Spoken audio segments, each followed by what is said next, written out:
BA पाठ द्वितीय राजनीति विज्ञान MBS यूनिवर्सिटी अजमेर। मैं डॉक्टर गैब्रियल खान से आचार्य राजनीति विज्ञान राजकीय महाविद्यालय अजमेर। हमारा जो विषय है वो है मौलिक अधिकार, फंडामेंटल राइट्स। पेपर सेकंड का मौलिक अधिकार, फंडामेंटल राइट्स। सबसे पहले हम करेंगे मौलिक अधिकारों की आवश्यकता एवं महत्व। मौलिक अधिकारों की आवश्यकता क्या है और उसका महत्व क्या है। संविधान में मूल अधिकारों का बहुत अधिक महत्व है। संविधान में मूल अधिकारों को अत्यधिक महत्व दिया गया है। पहला पॉइंट क्या है? मूल अधिकार प्रजातंत्र के आधार स्तंभ हैं। मूल अधिकार क्या है? प्रजातंत्र के आधार स्तंभ हैं। वे उन परिस्थितियों का निर्माण करते हैं। किन परिस्थितियों का? वे उन परिस्थितियों का निर्माण करते हैं जिनके आधार पर बहुमत की इच्छा निर्मित व क्रियान्वित होती है। जिनके आधार पर बहुमत की जो इच्छा है वह निर्मित और क्रियान्वित होते हैं। ऐसी परिस्थितियों का निर्माण करते हैं जिसमें बहुमत की इच्छा जो है वो निर्मित होती है और क्रियान्वित होती है। वह इस दृष्टि से, ये जो मूल अधिकार है इस दृष्टि से भी प्रजातंत्र के लिए अनिवार्य हैं।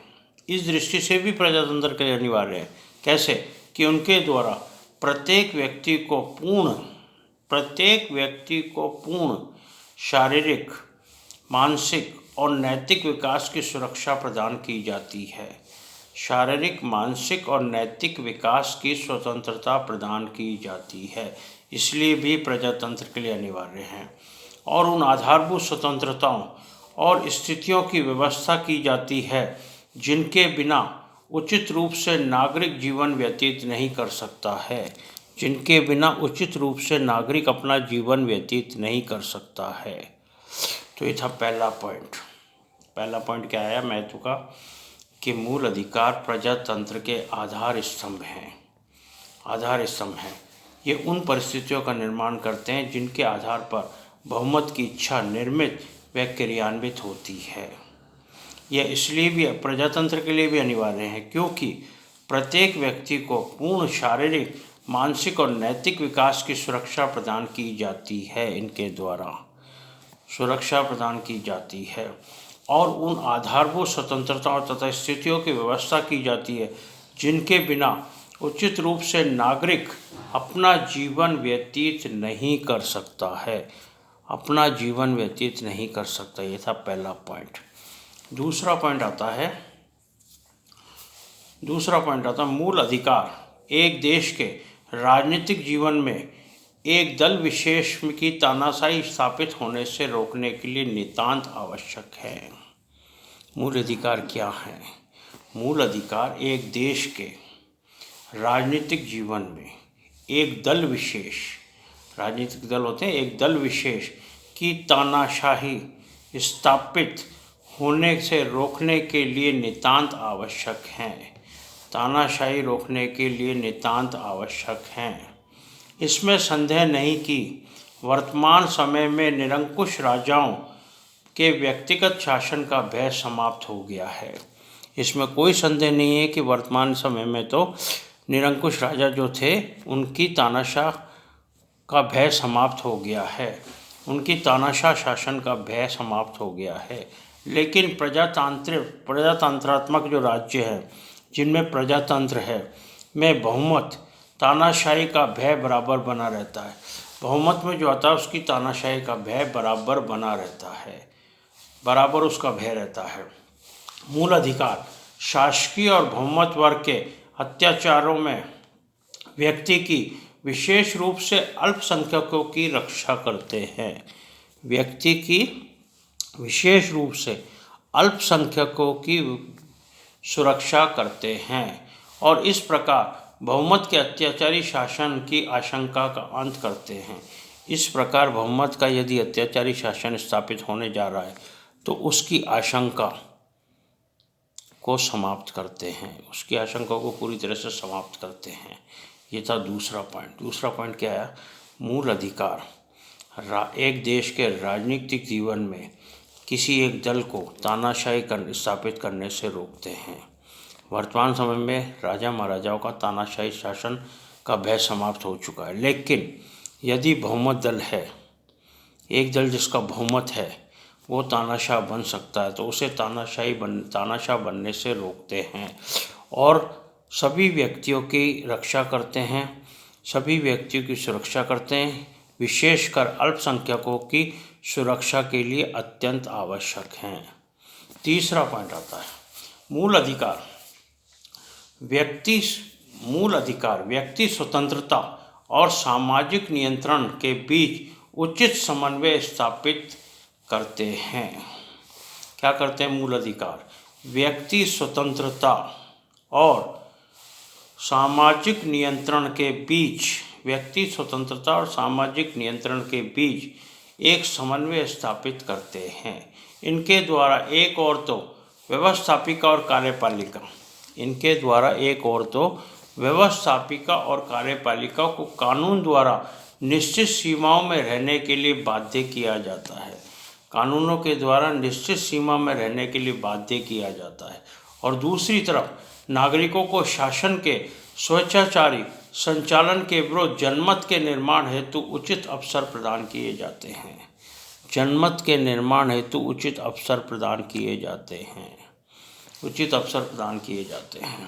ये था तीसरा पॉइंट। तीसरा पॉइंट क्या है? मूल अधिकार व्यक्ति स्वतंत्रता और सामाजिक नियंत्रण के बीच समन्वय स्थापित करते हैं। सामाजिक नियंत्रण और स्वतंत्रता के बीच समन्वय स्थापित करते हैं। इनके द्वारा एक और तो व्यवस्थापिका और कार्यपालिका को कानून द्वारा निश्चित सीमाओं में रहने के लिए बाध्य किया जाता है। व्यवस्थापिका और कार्यपालिका कानून के द्वारा ये कहा जाता है कि वह अपनी निश्चित सीमा में रहने के लिए बाध्य किया जाता है। और दूसरी तरफ एक और तो हो गया निश्चित सीमा में बाध्य करना, और दूसरी तरफ नागरिकों को शासन के स्वेच्छाचारी संचालन के विरुद्ध जनमत के निर्माण हेतु उचित अवसर प्रदान किए जाते हैं। जनमत का निर्माण करने के लिए उचित अवसर प्रदान किए जाते हैं। तो ये थे 3 पॉइंट, पहला, दूसरा और तीसरा। महत्व के मौलिक अधिकारों का क्या महत्व है, इसके 3 पॉइंट्स हैं जो मैंने आपको बता दिया। अब आता है संविधान द्वारा दिए गए मौलिक अधिकार। संविधान द्वारा प्रदत्त किए गए मौलिक अधिकार। संविधान ने जो मौलिक अधिकार दिए हैं वो मौलिक अधिकार भारतीय संविधान के द्वारा भारतीय नागरिकों को 7 मौलिक अधिकार प्रदान किए गए थे। 7 मौलिक अधिकार प्रदान किए गए थे, 7 मौलिक अधिकार दिए गए थे। किंतु 44वें संविधान संशोधन के द्वारा 44वां संविधान संशोधन कब हुआ था? 44th कॉन्स्टिट्यूशनल अमेंडमेंट 1979 में हुआ था। एक लाइन का क्वेश्चन है, 44वें संशोधन के द्वारा 44वां संशोधन कब हुआ था? 1979 में, के द्वारा संपत्ति के अधिकार को मूल अधिकारों से हटा दिया गया। संपत्ति का जो अधिकार था उसको मूल अधिकारों से समाप्त कर दिया गया, मूल अधिकारों से हटा दिया गया। अब संपत्ति का अधिकार जो है वो केवल एक कानूनी अधिकार है। अब संपत्ति का अधिकार केवल एक कानूनी अधिकार रह गया है।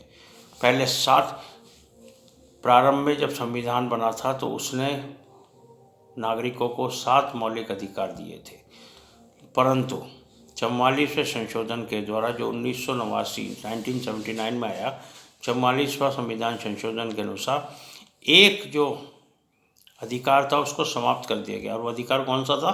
संपत्ति का अधिकार, उसको समाप्त कर दिया गया 44वें संशोधन के द्वारा। अब केवल 6 मौलिक अधिकार रह गए हैं, 6 मौलिक अधिकार। अब संपत्ति का जो अधिकार है वो क्या बन गया है? वो केवल एक कानूनी अधिकार बन गया है और इसके परिणाम स्वरूप मूल अधिकार अब केवल 6 रह गए हैं। मूल अधिकार केवल 6 रह गए हैं। ये कौन कौन से हैं? पहला, समानता का अधिकार, राइट टू इक्वलिटी, समानता का अधिकार। दूसरा शोषण के विरुद्ध अधिकार, शोषण के विरुद्ध अधिकार, राइट अगेंस्ट एक्सप्लॉइटेशन, शोषण के विरुद्ध अधिकार, राइट अगेंस्ट एक्सप्लॉइटेशन। धार्मिक तीसरा है, पहला था समानता का अधिकार, राइट टू इक्वलिटी, दूसरा है स्वतंत्रता का अधिकार, राइट टू फ्रीडम, तीसरा है शोषण के विरुद्ध अधिकार, राइट टू शोषण के विरुद्ध अधिकार, चौथा है धार्मिक स्वतंत्रताओं का अधिकार, धार्मिक स्वतंत्रताओं का अधिकार, पांचवा है संस्कृति तथा शिक्षा संबंधी अधिकार, संस्कृति तथा शिक्षा संबंधी अधिकार, और छठा है संवैधानिक उपचारों का अधिकार, राइट टू कॉन्स्टिट्यूशनल रेमेडीज, संवैधानिक उपचारों का अधिकार। कौन कौन से 6 अधिकार रह गए? पहला आया समानता का अधिकार, दूसरा है स्वतंत्रता का अधिकार, तीसरा है शोषण के विरुद्ध अधिकार, राइट अगेंस्ट एक्सप्लॉइटेशन, शोषण के विरुद्ध अधिकार, चौथा है धार्मिक स्वतंत्रता का अधिकार, धार्मिक स्वतंत्रता का अधिकार, पांचवा आया संस्कृति और शिक्षा संबंधी अधिकार, संस्कृति और शिक्षा संबंधी अधिकार, और लास्ट आया संवैधानिक उपचारों का अधिकार, संवैधानिक उपचारों का अधिकार, राइट टू कॉन्स्टिट्यूशनल रेमेडीज। ये 6 प्रकार के थे। तो अब पहला हमारे सामने आता है समानता का अधिकार। समानता का अधिकार को अनुच्छेद 14 से 18 में लिया गया है। संविधान के अनुच्छेद 14 से 18 समानता के अधिकार से ताल्लुक़ रखता है, समानता के अधिकार को बताता है। समानता का अधिकार अनुच्छेद 14 से 18। समानता का अधिकार प्रजातंत्र का आधार स्तंभ है। समानता का अधिकार क्या है? प्रजातंत्र का आधार स्तंभ है, क्योंकि समानता की बात करता है, इसलिए आधार स्तंभ है। अतः भारतीय संविधान द्वारा सभी व्यक्तियों को कानून के समक्ष, भारतीय संविधान द्वारा सभी व्यक्तियों को कानून के समक्ष समानता, कानून के समक्ष समानता, राज्य के अधीन नौकरियों का समान अवसर, राज्य के अधीन नौकरियों का समान अवसर और सामाजिक समानता प्रदान की गई है, सामाजिक समानता प्रदान की गई है। एवं समानता की स्थापना के लिए उपाधियों का निषेध किया गया है। समानता की स्थापना के लिए उपाधियों का निषेध किया गया है। उपाधियां नहीं मिलेगी समानता के लिए। समानता की स्थापना के लिए उपाधियों का निषेध किया गया है। तो ये था समानता का अधिकार, अनुच्छेद 14 से 18। समानता का अधिकार क्या है? प्रजातंत्र का आधार स्तंभ है। समानता का अधिकार प्रजातंत्र का आधार स्तंभ है। इसलिए भारत में सभी नागरिकों को कानून के समक्ष समानता है। कानून के समक्ष सभी नागरिक समान हैं। दूसरा आता है राज्य के अधीन जो नौकरियां हैं उसके समान अवसर प्राप्त होंगे। राज्य के अधीन जो नौकरियां उसमें किसी भी प्रकार का भेदभाव नहीं होगा, समान अवसर प्रदान प्राप्त होंगे, समान अवसर, और सामाजिक समानता प्रदान की गई है। समानता प्रदान की गई और इस समानता की स्थापना के लिए उपाधियों का निषेध किया गया। उपाधियां नहीं मिलेगी, उपाधियों का निषेध किया गया है। ये था समानता का अधिकार, अनुच्छेद 14 से 18। अब आ रहा अनुच्छेद 14। अनुच्छेद 14 क्या कहता है? कानून के समक्ष समानता, अनुच्छेद 14। कानून के समक्ष समानता, अनुच्छेद 14।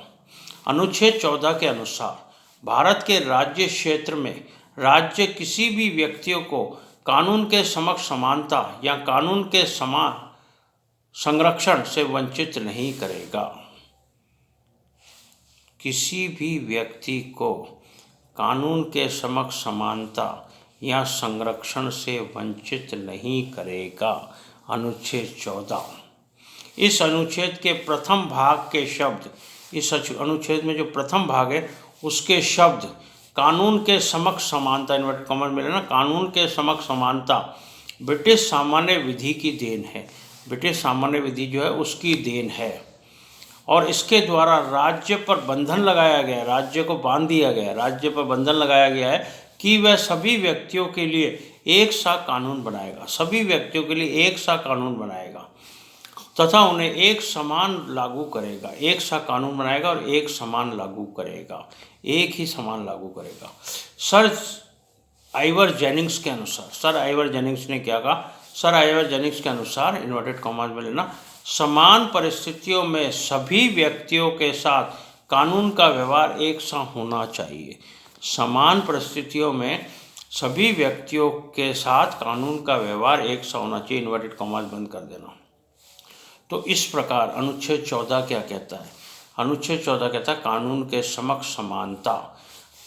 किसी भी व्यक्ति को कानून के समक्ष भेदभाव नहीं किया जाएगा, किसी भी व्यक्ति के लिए भेदभाव नहीं होगा। सभी व्यक्ति कानून के समक्ष समान होंगे, सभी व्यक्तियों को रोजगार के समान अवसर मिलेंगे और सामाजिक समानता प्राप्त होगी। ये था अनुच्छेद 14, कानून के समक्ष समानता। अनुच्छेद 15 हम कल करेंगे।